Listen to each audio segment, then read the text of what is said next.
Today is the 22nd anniversary of September 11th, and Joe Biden commemorated the anniversary in Alaska today.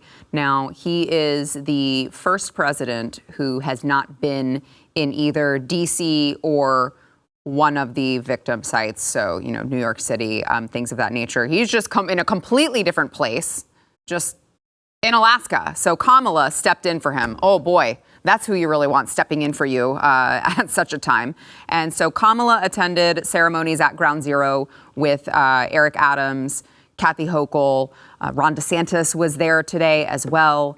But I think that it's important to talk about just, 22nd anniversary, right?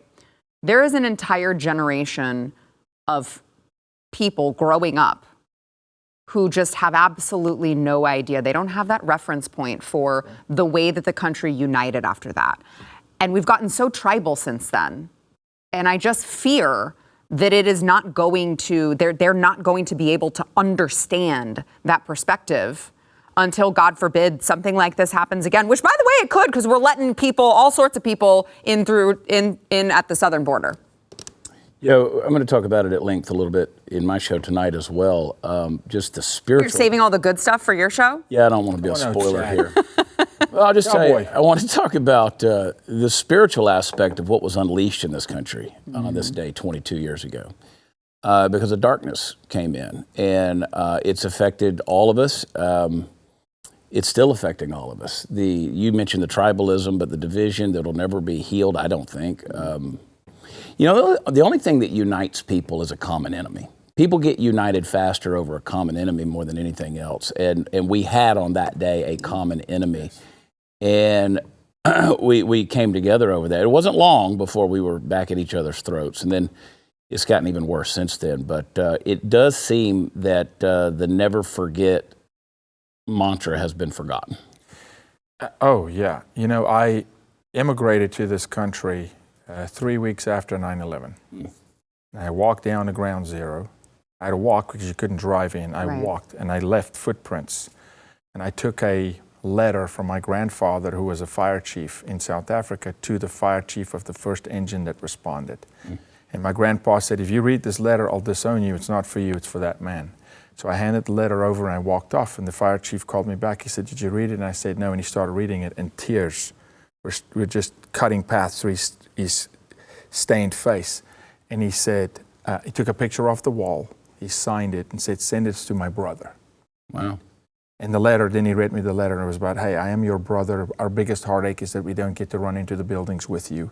And, make sure my grandson is adopting this new country for what it's worth. And that's the America I immigrated to, Chad. And it wasn't long, but it was united for a minute. It was. For a president of the United States to not make it his absolute priority, right, to be there. It's just case after case after case. If you're 23 and under, you were practically not alive, when this happened. We're not fighting for the same America that what they see. The 23-year-olds, 22-year-olds have never seen the America where, there's no TSA that's feeling you up and down in the middle of an airport. Or they've never seen prayer in school. They don't know the America. So if we don't teach it, thanks Tim Barton, David Barton, wall builders, Glenn Beck, if we don't teach it, they'll never know. So this morning, and this is not a self-righteous comment, it's just what I had to do this morning. I sat my 8, 6, and 4-year-old down at the kitchen table, and we spoke about what 7 guys did. We spoke about planes, we spoke about conspiracy, we spoke about maybe it was, maybe it wasn't, but the fact is Americans died because we weren't keeping watch. And that's just for a 4-year-old. And I'll tell them every year, because they need to understand I'm an immigrant and we have freedoms that I didn't have in my previous country, and they're my offspring and they've got freedoms because I could have chosen to stay in South Africa. And so if it's on the families of this nation today, maybe tonight after you watch Sarah's show here, to go sit your family down and say, can we just take 20 minutes here? Yep. Just pray for the families whose loved ones are still deceased, right? The kids that were born that year that never knew their fathers, their mothers, that jumped out of buildings, right?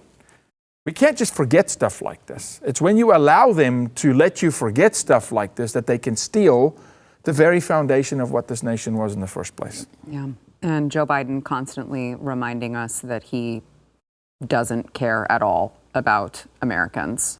If you like that clip, there is plenty more where that came from. Click the link in the description below to subscribe to the News and Why It Matters YouTube channel to watch the full episode.